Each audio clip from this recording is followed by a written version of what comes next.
Welcome to the deep dive. Today, we're really digging into some foundational stuff.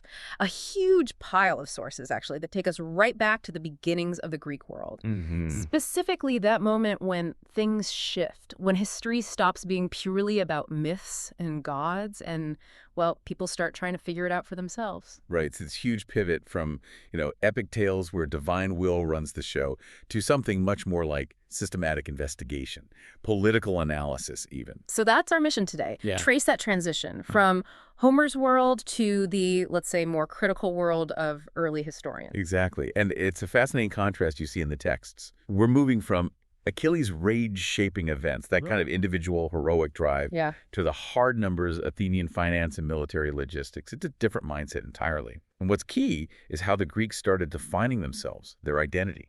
Well, largely by comparing themselves to others, especially the big empires, like Persia. That whole process, that conflict and comparison, it demanded a new way of thinking, focusing on human actions, human causes. Okay, let's get into it. So before history gets written down systematically, it's performed, right? It lives in epic poetry. Homer is the starting point. Absolutely. Homer is the baseline. The Iliad, the Odyssey, that's the shared cultural memory.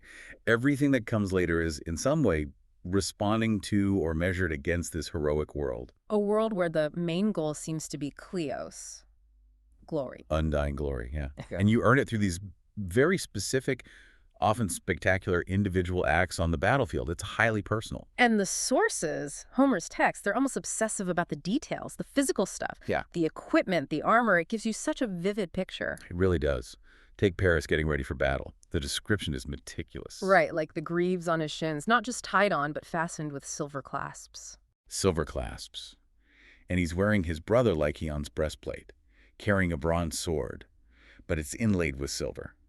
A big, heavy shield. It paints a picture, doesn't it? It absolutely does. And that detail tells you something important. This isn't just about protection in battle. It's almost ritualistic, aristocratic. Each piece matters. It has a history. It's maybe even art. And that plume on the helmet. Yeah. The horsehair one nodding menacingly. That's pure theater.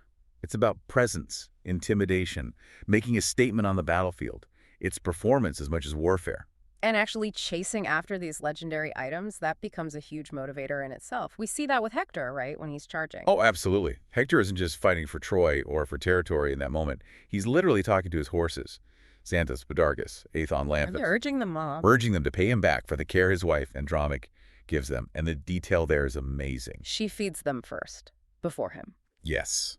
Sweet mash, mixed with wine, she gives to the horses before she serves Hector. That tells you everything about the value placed on these specific elements of the heroic life. Yeah. These aren't just animals.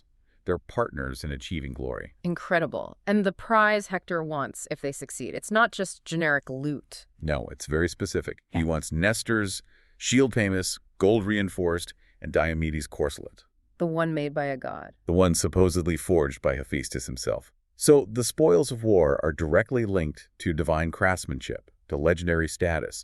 It connects the fighter to the gods, to the heroic past. Which brings us to the gods themselves. In Homer, they're not just watching, are they? They're constantly intervening. Human skill often seems secondary. It really does. It's less about strategy and more about which god is backing which side on any given day. Look at Diomedes. He's one of the best fighters the Greeks have. The powerhouse. And even he basically says, look, the god up there, meaning Zeus probably, he's decided to give the Trojans a boost today. There's not much you can do about it. It's fate, handed down from Olympus, not battlefield logistics. And there's that specific example with Antilochus. That really drives the point home. Ah, yeah, that's a perfect illustration. So, Adamas attacks Antilochus, hits his shield point blank with a spear. Should be fatal, or at least devastating. But But the text explicitly says Poseidon, the god of the sea. Bluesigned and Poseidon intervened. He cancels the shot, just cancels it, like hitting undo. pretty much. The spear just loses its force. Half of it gets stuck in the shield, useless, like a charred stick. Poseidon just decides, nope, not today. Imagine trying to explain that in a modern military debriefing. Well, sir, Poseidon blocked the missile. Thucydides would have a field day with that. Right. He'd be looking for metallurgical flaws in the spearhead or maybe PTSD in the soldier throwing it. Not divine intervention. Exactly.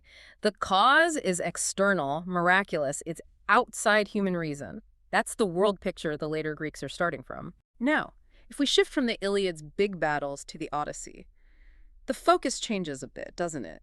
It's less about mass warfare, more about cunning endurance. Odysseus trying to get home. Right. It's a different kind of heroism. But even in Odysseus's wanderings, you still get these hints of the wider world, of contact with other cultures. It foreshadows what Herodotus will later explore in depth. The heroic age wasn't totally isolated then. Not at all. It was plugged into the Mediterranean network, sometimes in ways that were, well, a bit shady. Like the story Odysseus tells about the Phoenicians. Yeah, the disguised Odysseus tells this story about Phoenicians who stayed in his land for a whole year. They weren't just treating tourists. They were loading up their ship, doing deals. And there's that necklace. The golden necklace strung with amber. That's the key detail. Amber means long-distance trade, probably from the Baltic. Gold means high value. Phoenicians mean sophisticated traders. So even in this mythic setting, you've got complex, long-term commercial interactions happening, maybe secretively. Exactly. It hints at an economic reality underneath the heroic narrative. These cultures were interacting, trading luxury goods for a long time. And the story also highlights what happens when the leader, Odysseus, is gone. The whole social fabric weakens. Definitely. Penelope says it years later to the disguised Odysseus. There's no master in a house anymore like him, someone to properly host guests, send them off with honor, or welcome them. Xenia, hospitality, breaks down. That central pillar of their society. And it relies on that single, powerful figurehead. If he's gone, the system falters. It's a very different model of social order compared to the institutionalized state we'll see later in Athens. Okay, so that's the Homeric world. Gods intervening, glory tied to divine objects, hints of trade, but ultimately reliant on individual heroes. Now let's make the jump. Herodotus. Right, this is where things really change. If Homer's world accepts Poseidon canceling a spear shot, Herodotus is the guy asking why things happen. Why did the Greeks and Persians fight? He's called the father of history for a reason. He is. Because he moves beyond just telling the story. He's investigating, traveling, interviewing people. He's interested in causes, customs, the why behind the events. His work, the histories, is driven by this incredible curiosity, especially about non-Greeks. His cosmopolitan view you mentioned. Yeah, he gets that Greek identity wasn't formed in a vacuum. It was shaped by interaction, often conflict, with the other, particularly Persia. And he traveled widely to understand these others, like his writings about Egypt. Exactly. He records fascinating details, like the Egyptians figuring out which god is associated with which month and day, almost like a ritual calendar science. And predicting people's lives based on their birthday. Yeah, predicting their fate, their character. It's this specialized esoteric knowledge he documents. But then he adds this critical layer. What's that? He notes that this Egyptian wisdom was then picked up and, well, basically exploited by Hellenes who are skillful poets.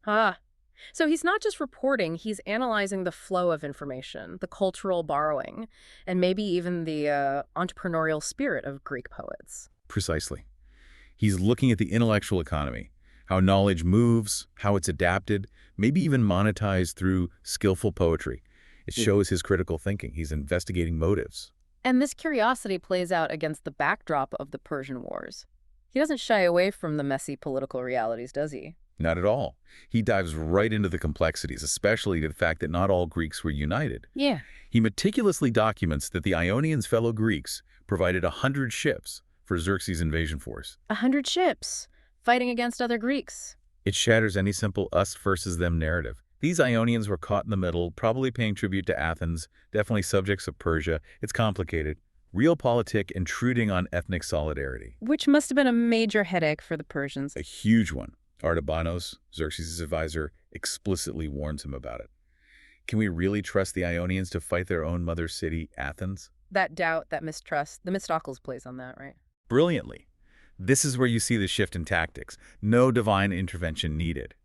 Themistocles, the Athenian leader, uses psychological warfare. The message on the rocks. Yeah, it Artemigener. He has messages carved into the rocks where the Ionian crews would likely see them, basically saying, come over to our side. If you can't do that, at least fight badly. Be cowards for us. Undermine them from within. Sow doubt in Xerxes' mind about his own forces. That's incredibly shrewd. Political maneuvering, not prayer. It's pure psychological and political engineering. And Herodotus also highlights the deep cultural differences, especially around honor, that drove Persian actions. Like that incident after the Battle of Mycale. Exactly. Mecistes, who's Darius' son, insults the Persian commander Artantes, calls him worse than a woman. Ouch, that sounds bad even now. Herodotus flags it as the most terrible reproach of all among the Persians, Hmm. and Artantes completely loses it. He doesn't just get angry, he draws his sword to kill Mecistes right then and there, Over an insult, not a military failure. over the insult to his honor. Herodotus uses this to show us, look, Persian motivations, their cultural triggers, are different. Honor operates differently here than it might among Greeks. Understanding that is key to understanding the conflict. So Herodotus is really focused on these cultural drivers, these underlying causes. He gathers all sorts of information, even myth-like stuff, to build that picture. Right, he's not just making a list of events. He wants causes, customs, context. And part of that context is getting the physical world right, quantifying it. Like measuring distances. Yes. He tells us, for instance, that the Persian unit of distance, the parasang, is equal to 30 stades. Which we worked out is about, what, 3.3 miles? Why does that detail matter? Because it signals a shift towards empirical measurement. He's grounding his account in quantifiable data. I didn't just hear about this vast empire, I measured parts of it. It's the beginning of applying a more scientific lens to geography, logistics, the scale of things, moving away from purely poetic description. Okay, so Herodotus opens the door to history as inquiry, looking at causes, customs, the wider world. Then comes Thucydides. Thucydides. If Herodotus has a wide-angle lens, Thucydides zooms right in with laser focus on power politics, particularly the Peloponnesian War between Athens and Sparta. And his approach feels different, colder, maybe? Definitely more clinical. He largely sets aside divine explanations. He's interested in the mechanics of power, resources, strategy, and what he sees as the unchanging drivers of human behavior. Fear, honor, and self-interest. Realpolitik. And he applies this lens even to the origins of Athens itself, not through myths, but political development. Exactly. The sources he uses, or his interpretation, detail how Atticus started out. Under the early kings, like Cecrops, it wasn't one unified state. It was a collection of independent towns. Each with its own council, its own magistrate. Right. They only really consulted the king Athens when there was a major threat. Otherwise, they governed themselves locally. Until Theseus. Until Theseus, according to this account, organizes the Synoikia, the Feast of Union. This wasn't just a festival. It was a massive political consolidation. He abolished the local councils. Abolished the local councils. Forced everyone to recognize Athens as the single political center. That's the birth of the unified Athenian state, the polis, as Thucydides understands it. It's a constitutional moment, not a mythical one. And right away, when war looms, Thucydides frames it in terms of tangible assets, numbers. Cold, hard numbers. When the Peloponnesian invasion is imminent, Pericles gives this detailed accounting. Athens has 1,200 cavalry, including mounted archers, 1,600 foot archers, and 300 battle-ready galleys. It's a military balance sheet, not an epic boast about heroes. Precisely. And this pragmatic numerical approach goes straight to the heart of their war strategy, finance. Special fund, the 1,000 talents. Yes. Athens sets aside 1,000 talents from the treasury on the Acropolis. This wasn't just emergency cash. It was a strategically earmarked reserve fund. Specifically for naval defense. Only to be used if the enemy attacked Athens by sea. Any other use was strictly forbidden. It shows incredible foresight, planning based on strategic vulnerabilities. And the penalty for suggesting otherwise. A capital offense. Proposing to use that money for anything else could get you executed. That tells you how seriously they took financial planning and strategic discipline. It's the state prioritizing its long-term survival through fiscal control. Worlds away from Homeric plunder. It really is. And this quantifying impulse goes down to the tiniest details, like rations for soldiers. Right, during the armistice at Pylos. The Spartans trapped on the island needed supplies. The agreement specified exactly what the Lacedaemonians could send in per man, per day. 2 quarts of barley meal. 1 pint of wine and piece of meat. Half that amount for a servant. It's all precisely measured, monitored. So Hector's horses get wine before him in the Iliad, but by the Peloponnesian War, soldiers' rations are being measured out in pints and quarts under truce terms. That contrast says it all, doesn't it? From heroic excess to bureaucratic logistics. War has become a managed, quantified system. And this realism extends to how Thucydides portrays leadership and motivation. Think about Nicias arguing against the expedition to Sicily. A classic example. Nicias isn't appealing to the gods or destiny. He's making a pragmatic case. He reminds the Athenians they've just had a break from plague and war. They should consolidate, not overreach. And he calls out the motives of the war hawks, doesn't he? He does. He warns against trusting guys pushing for the expedition for personal gain. Ah. People who want admiration for trivial things like owning a fancy stud of horses, or politicians hoping to profit personally from holding a command. He's basically dissecting political ambition and vanity. It's miles away from the pure kleos of Achilles. It's recognizing base self-interest as a driver in politics. Thucydides is showing us, quite starkly, that human behavior in the political sphere is often driven by these less than noble motives. Not fate, not divine will, but calculation and self-interest. And when the generals do try to motivate the troops, no gods invoked. Not really. They appeal to Athenian pride, Athenian identity. We are the first in Hellas. They remind the soldiers they're fighting for the survival and glory of their polis, their state. Loyalty is to the institution, the collective, not just a heroic leader or a capricious god. This intense focus on human agency, on rational analysis that we see in Thucydides, it didn't just appear out of nowhere, did it? It must have had roots in broader Greek thought. Absolutely. The shift in how history was approached runs parallel to developments in philosophy. As historians started looking for human causes, philosophers were developing tools to understand reality through reason. Moving beyond just what the senses tell you. Exactly, because the senses can be contradictory. Plato gives us a great way to think about this. He talks about the difference between things that just trigger sensation and things that actually invite thought, invite understanding. How does he make that distinction? He says it's when things appear to the senses along with their opposites that the mind really has to step in and figure things out. Okay, can you give an example? Sure. Think about size. Your senses can perceive something as large or perceive something as small. Pretty straightforward. But what about something that's medium-sized? Well, it's bigger than the small thing, smaller than the large thing. Exactly. So your senses are telling you it's simultaneously large compared to one thing and small compared to another. It embodies opposites. That apparent contradiction forces your understanding to grapple with the abstract concept of largeness or smallness itself, independent of any single object. Ah, I see. So it's these abstract concepts like number, unity, maybe justice, power that really provoke the mind because the senses alone give conflicting signals. Precisely. And developing that capacity for abstract thought, for analyzing concepts separate from immediate perception, is fundamental.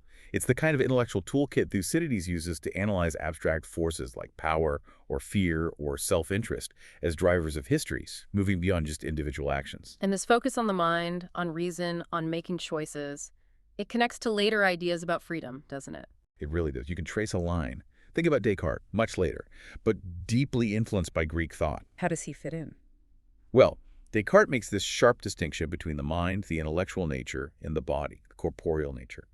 And he defines the power of the will very clearly. Which is? He says the will is essentially our ability to choose to affirm or deny, pursue or avoid without being compelled by any external force. Uncompelled choice. Self-determination. Exactly. And that idea, that philosophical emphasis on inner freedom and self-determination, strongly echoes the core political value the Greeks cherished. Autonomia, self-rule, the very thing they were fighting the Persians to preserve, the freedom to govern themselves without external compulsion. So the philosophical idea reinforces the political reality. Interesting. And this shift is also reflected in just stuff, in material culture. Definitely. You can see how objects were integrated into life and identity. There's a Roman relief, for instance, from the Temple of Venus Genetrix. It shows these little winged figures, amor. Like cherubs. Sort of, yeah. And they're busy arranging everyday yet significant objects. One is filling a basin with water or wine from an amphora. Another moves an incense stand. Another props up a shield. So functional things, ritual things, military things, all mixed together. Right. It shows how deeply integrated these objects, functional, religious, symbolic, were in defining life, status, and identity in the classical Mediterranean. They weren't just background props. They were active parts of how people understood themselves and their world. And this use of objects and stories to build identity wasn't unique to the Greeks, was it? You mentioned the Phoenicians earlier. No, it was a wider phenomenon. Look at the big Phoenician colonies like Carthage or Gadir in Spain. How did they define themselves, establish their legitimacy far from their homeland? Through shared origins. Shared origins, yes, often cemented by foundation stories. Stories that crucially involve their ancestors, the Tyrians, bringing specific sacred cult objects with them, especially from the main temple of Melkart back in Tyre. So transferring physical religious items was key to establishing their identity and authority abroad. Absolutely. It shows that across the Mediterranean, power, identity, and legitimacy were often built on this combination of narrative, the foundation story and tangible, sacred material culture. Shared objects created shared identity. Wow. Okay, so we've covered a lot of ground here. Yeah. From Homer's world, where gods literally stop spears mid-flight, Right. all the way to Thucydides' Athens, where misallocating state funds is a capital crime. It's an incredible transformation. The Greeks basically invented the toolkit for writing history as we know it. They really did. The legacy isn't just the stories they told, but the method. Herodotus gave us that outward-looking comparative approach, understanding cultures, customs, causes. Thucydides gave us the inward-looking pragmatic analysis of power, politics, finance, human nature. Together, they established this revolutionary idea. The world operates according to understandable forces, and human choices, human actions, are the primary drivers of events, not just divine whim. It's the birth of history as a critical investigation of human agency. The triumph of human agency, as you said. But here's something to chew on. If the Greeks developed these tools for secular history, for explaining things through human action, why didn't that stick universally? Why did even sophisticated empires later revert to divine explanations? That is the lingering question, isn't it? It's the perfect final thought for you, the listener. Yeah. Remember, this whole shift from myth to history in Greece happened largely while they were defining their freedom, their autonomia, against this huge external power, Persia. It was tied to their political struggle. Okay. But then, fast forward centuries. It's 629 AD. The Byzantine Emperor Heraclius, the autocrat of the Romans, heir to both Roman and Hellenic traditions, has just won a massive victory against the Persians again. Wow, history repeating. In a way. And what does Heraclius do to celebrate and secure his empire? He doesn't issue a Thucydidean analysis of military strategy. He makes a pilgrimage, on foot, to Jerusalem. To do what? To restore the true cross, Christianity's holiest relic, which the Persians had captured, back to the Church of the Holy Sepulchre. He solemnly dedicates the safety of his empire, the city of Constantinople, the Roman state itself, to Christ, the ruler and master of the world. So, despite having access to centuries of Greek rational thought, his ultimate act relies entirely on divine favor and sacred objects. Exactly. So the question for you is, if the Greeks gave us the intellectual framework for understanding history through human actions and rational causes, why did powerful, sophisticated states like Byzantium continue for so long to stake their ultimate fate, their very survival, on the will of God and the power of relics? It suggests that tension between human agency and divine decree, between reason and faith, is maybe the most persistent question in how we try to make sense of the past.